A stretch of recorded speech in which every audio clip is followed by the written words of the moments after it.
Атам Баймергенов Адамбай, Қарағанды облысы, Ақтоғай ауданы.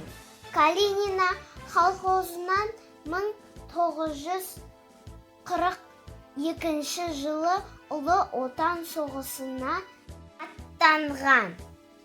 Атам 49-шы Қызыл орденді Рославлы атқыштар дивизиясының құрамында Сталинград, Орел, Курск, Смоленск және Рослав қалаларын азат еткен. Белоруссия жеріндегі ұрыстарға қатысып екі рет жараланды.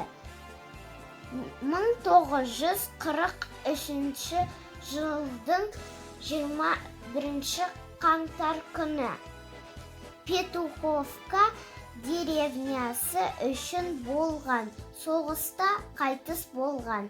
Бауырластар зиратына жерленіп, ескерткіш тақтаға есімі жазылған. Отанымыздың еркіндігі үшін күресте мерт болған.